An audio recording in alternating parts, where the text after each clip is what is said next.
speed of sound.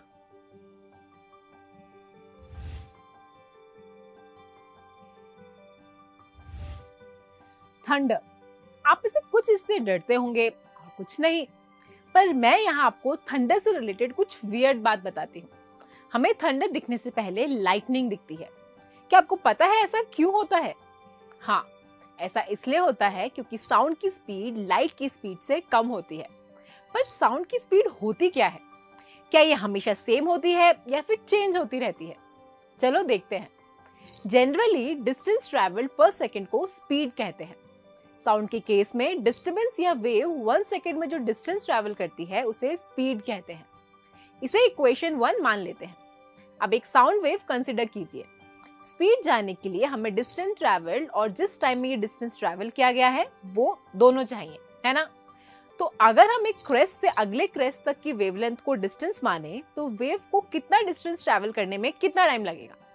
आप ये पहले से जानते हैं कि ये वेव का टाइम पीरियड होता है। इसका मतलब कि डिस्टरबेंस लैम्डा मीटर की डिस्टेंस टाइम t सेकंड्स में कवर कर लेता है। अब 1 सेकंड में कितनी डिस्टेंस ट्रैवल की होगी? क्रॉस मल्टीप्लिकेशन से हमें पता चलता है कि साउंड 1 सेकंड में lambda by t metres travel करता है। अगर इसे हम इक्वेशन 1 में डालें तो हमें साउंड की speed v is equal to lambda by t मिलती है। इसे इक्वेशन 2 कहते हैं। तो हम कह सकते हैं कि wavelength to time period का रेशियो साउंड की स्पीड देता है। अगर हम इस इक्वेशन को और मॉडिफाई करते हैं तो हम साउंड की स्पीड वेव की फ्रीक्वेंसी से भी रिलेट कर सकते हैं। हमें पता है कि टाइम पीरियड का रेसिप्रोकल फ्रीक्वेंसी होता है। इसे अपनी इक्वेशन 2 में इंसर्ट करने पर हमें साउंड की velocity v is equal to nu into lambda मिलती है। इसका मतलब है कि हम साउंड की स्पीड को फ्रीक्वेंसी और वेवलेंथ का प्रोडक्ट भी बोल सकते हैं। ये दोनों रिलेशन साउंड की स्पीड देते हैं। पर इन रिलेशंस को डिराइव करने के लिए हमने साउंड का मीडियम कंसिडर नहीं किया था। तो ये दोनों रिलेशंस किसी भी पर्टिकुलर मीडियम के लिए वैलिड हैं। एग्जाम्पल के लिए अगर वेव एयर में कुछ डिस्टेंस ट्रैवल करती है और फिर ग्लास में कुछ डिस्टेंस, तब हम ये इक्वेशन यूज नहीं कर सकते। इसे ध्यान रखिएगा। एक गिवन मीडियम में साउंड की स्पीड कांस्टेंट कंडीशंस में कांस्टेंट रहती है। अब ऐसा क्यों होता है?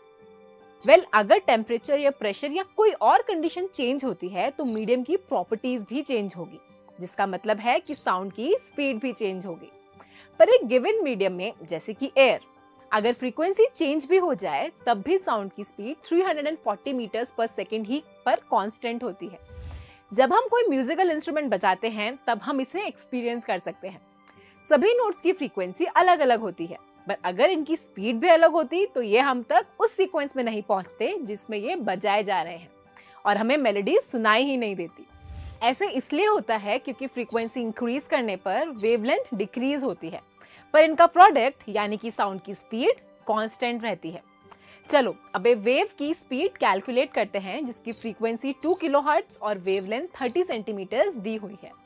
इसे कैलकुलेट करने के लिए हमें सबसे पहले वो इक्वेशन चाहिए होगी जो फ्रीक्वेंसी, वेवलेंथ और वेलोसिटी को रिलेट करती है, और ये इक्वेशन है v is equal to nu into lambda.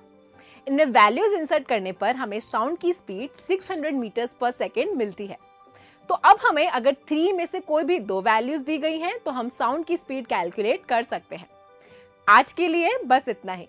अब आज हमने जो भी सीखा उसको जल्दी से समराइज करते हैं।